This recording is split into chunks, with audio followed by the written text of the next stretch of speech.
2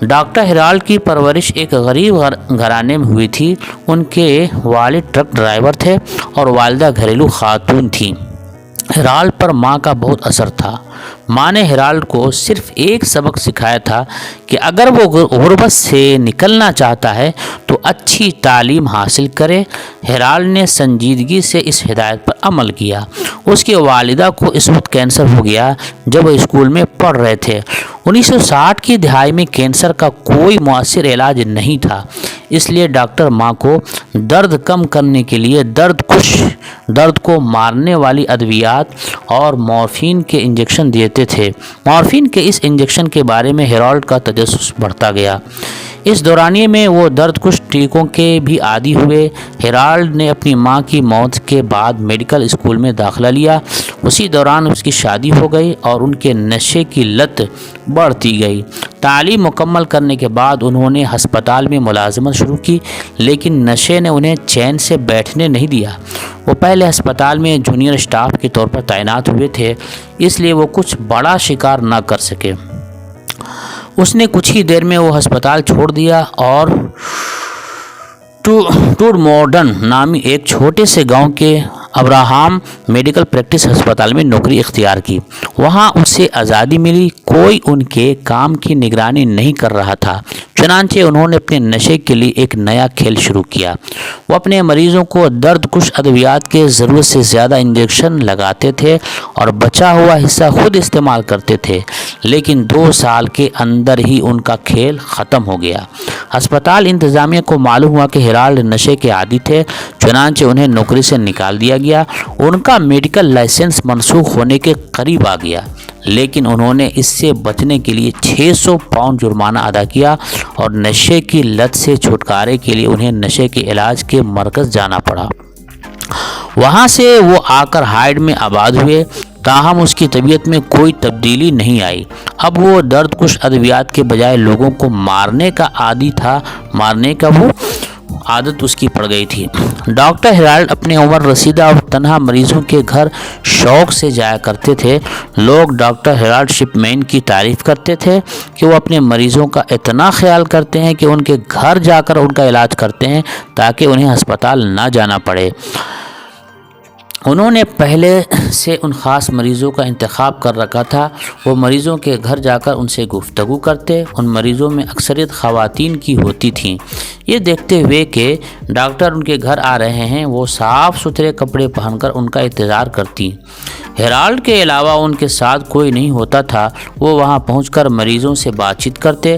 ہر مریض کے پاس اس کی صحت کے متعلق کوئی شکایت ہوتی تو ڈاکٹر ہیرالڈ یہ شکایت سنتے اور کہتے کہ جو انجیکشن وہ دینے لگے ہیں اس سے ان کی تمام تکلیف دور ہو جائے گی۔ بزرگ مریض زیادہ تر مورفین انجیکشن لیتے وقت صوفوں یا کرسیوں پر بیٹھے ہوئے ہوتے تھے۔ اس کے لگتے ہی یعنی وہ انجیکشن لگتے ہی ان کے دل کی رفتار سست ہو جاتی اور پھر وہ مر جاتے۔ پولیس کے اندازے کے مطابق اپنے 27 سالہ کیریئر میں ڈاکٹر ہیرالڈ نے 215 سے 250 کے درمیان مریضوں کا اسی اندازے میں قتل کیا۔ کئی دفعہ ایک ہی ہفتے میں ہیرالڈ کے 3 مریض مر جاتے تھے اور کبھی 2 سے 3 مہینوں تک کوئی ہلاکت نہیں ہوتی تھی، لیکن پھر بھی کسی دوسرے ڈاکٹر کے نسبت ہیرالڈ کے مریض زیادہ مر رہے تھے۔ اس کے باوجود 3 دہائیوں تک کسی کو شک نہیں ہوا۔ اتنے سالوں تک یہ چیز کیوں نہیں پکڑی گئی؟ کچھ لوگوں کو شک ہو رہا تھا، لیکن ڈاکٹر ہیرالڈ کا نام اتنا بڑا تھا کہ کسی میں اتنی ہمت نہیں تھی کہ ایسی بات کرے۔ ایسا نہیں ہے کہ ڈاکٹر ہیرالڈ کوئی بدماش یا گینگسٹر تھے اور لوگ ان سے اس وجہ سے ڈرتے تھے۔ ان کا بہت احترام تھا کیونکہ خیال کیا جاتا تھا کہ وہ ایک عزیز اور دوست کی طرح مریضوں کا خیال رکھتے تھے۔ ان کی کچھ عادتیں عجیب تھیں۔ انہیں کبھی کبھی اچانک غصہ آ جاتا تھا اور اس کی وجہ یہ تھی کہ وہ نوجوانی میں نشے کے عادی ہو گئے تھے۔ وہ کسی کو بھی اپنے مریضوں کے گھر جانے یا ان کے خون کے نمونے لینے کی اجازت نہیں دیتے تھے۔ وہ ہر چیز کو کنٹرول کرتے تھے۔ تو جب ڈاکٹر لنڈا رینالڈس پہلی بار پولیس کے پاس گئیں تو پولیس کو ان کے خلاف کچھ غلط نہیں ملا۔ پولیس نے ریکارڈ دیکھے لیکن انہیں سب ٹھیک ہی لگا۔